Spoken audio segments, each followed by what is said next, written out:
Ito na naman panyero, magluluto tayo ng masarap na ulam. Yan, no? Kabili tayo ng dahon ng ampalaya, tapos lalagay natin ng kamatis. Ito, meron tayo 4 na kamatis. Marami tayong kamatis, pero 4 tayo lalagay natin. Tapos sasahugan natin ng talapia. Pipirutuhin natin yan, saka natin isasahog dito sa ating ampalaya. Sariwang-sariwa yung nabiling ampalayang dahon. Sarap nito. At lalagyan ng bagoong halubaybay o lutong Nueva Ecija yan, guys. Yan, lutuin natin at pirituhin muna natin, guys, itong ating panahog. Malinis muna yan. Pirito natin, guys, ang ating panahog. Yan. Hindi pa rin, guys, yan, ha. Pinagpirituhan ko lang yan, kaya guys.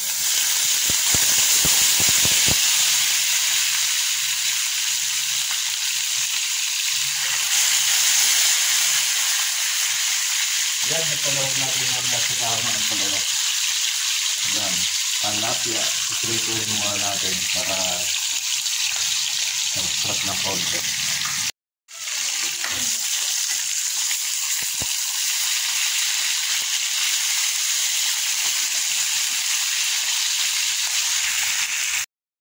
Ayan, simula na naman, guys, ang ulan. Dire-diretso na naman yan. So, lalagyan natin, guys, sa ating ricado yan, no? Bagoong. Tapos lalagyan natin ng sibuyas. Lalagyan natin ng maliit na sibuyas na yan. Ayan. Gusto kasi may sibuyas, eh. Ayan.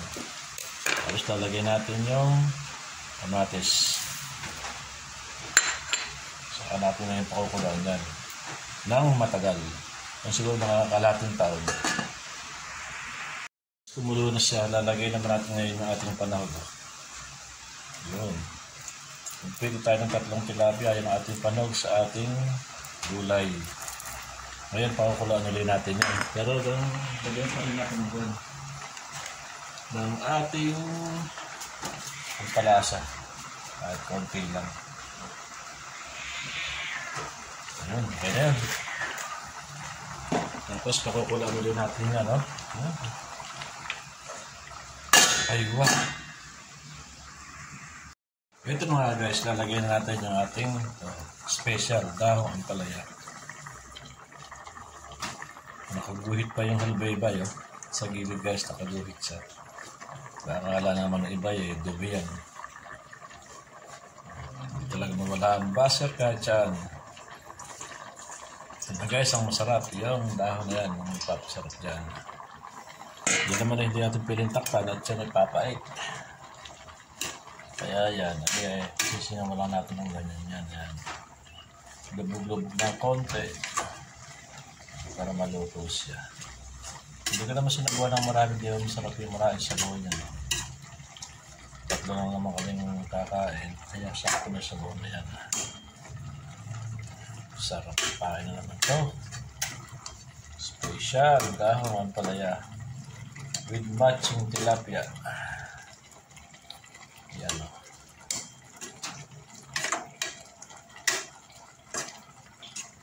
Yan. Tikman natin ngayon.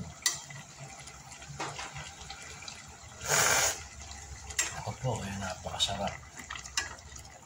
Parang lasa ko'y kulang ko sa bagoong. Ito bang yung halubaybay na ito? Ayun. Dragdagan ko, guys, ng bagoong at yung pakiwari ko ay kulang siya.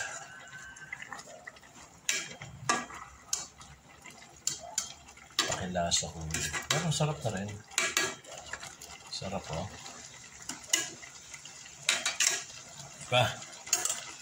Shoutout sa mga kumakain ng ganyang ulam, oh. Dahong ampalaya with matching tilapia, oh.